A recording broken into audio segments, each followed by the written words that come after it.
This is Eve Giblin, it's my mom. I know you as someone who, throughout my life, has said, you will never die. That is true. That is so true. There are moments when I think this is still the case, but I'm becoming more sensible, and I realize that I might have to stop at 120.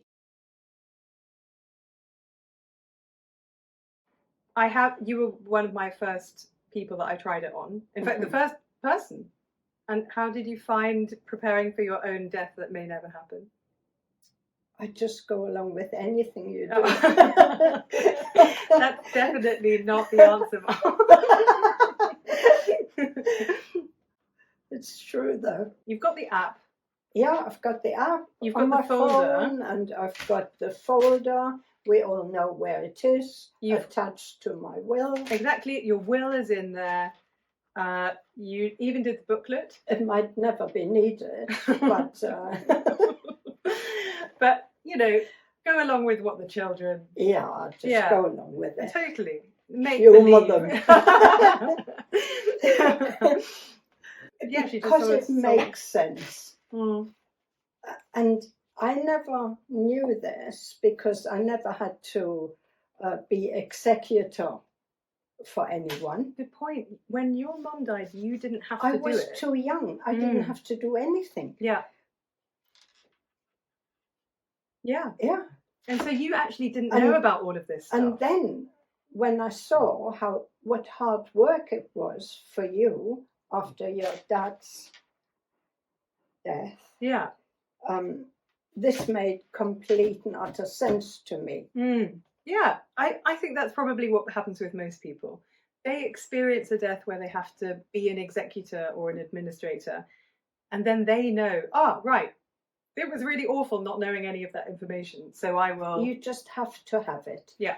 And when you're just newly bereaved and you're at your worst, and then having to go and find out all the details that are necessary to do it all.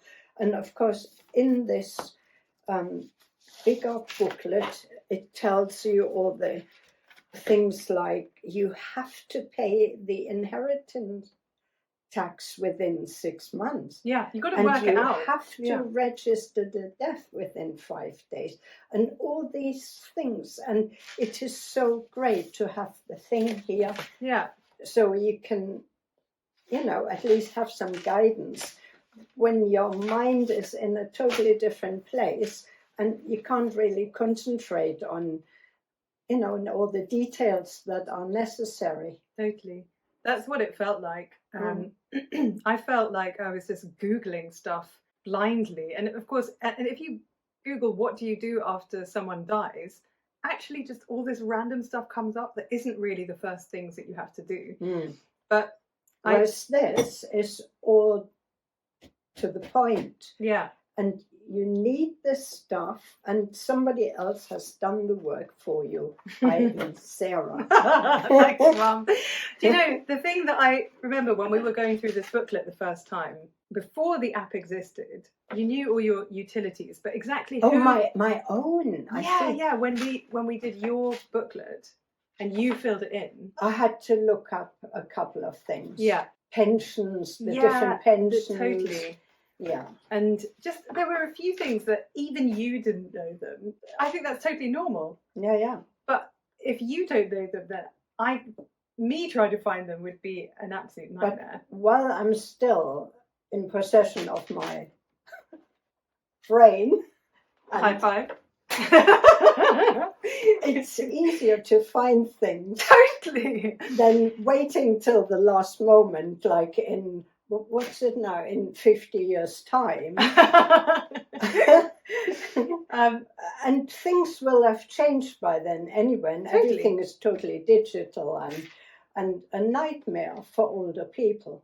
That is also true. Once you've got it all down, black on white, and you keep it in a safe place, even if you just have the analog version, which lots of older people prefer, of course, you Yeah. know that, whereas younger people tend to go more for apps. The thing is, statistically, older people are more likely to die soon.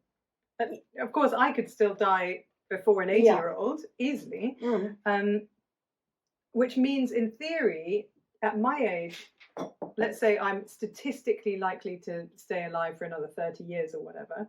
That means things are going to change in my life a lot more. Hence the app being useful because you can edit it. Yeah. Whereas for someone who is in their 80s, perhaps, not so much stuff is going to change, which is why it being on paper anyway is totally fine. But to share it, of course, is easier with the app. Yeah. So let's just finish this off. Is there anything else we want to say about the topic of death, Mum? Yeah, also a nice place to write into how you want your funeral, if it ever happens, to take place. You know, your special preferences, what sort of coffin, or woven one, or, you know, whatever you like. Yeah. So in your Whenn folder, you've got the app, but in your Whenn folder, which is your if folder. Correct. Then you have the booklet, which you filled out. You've got your will, and you have the message to your children. That's right. Nice. Well, Mum, thank you very much for joining me and for being interviewed for Whenn. It's a pleasure. Cheers.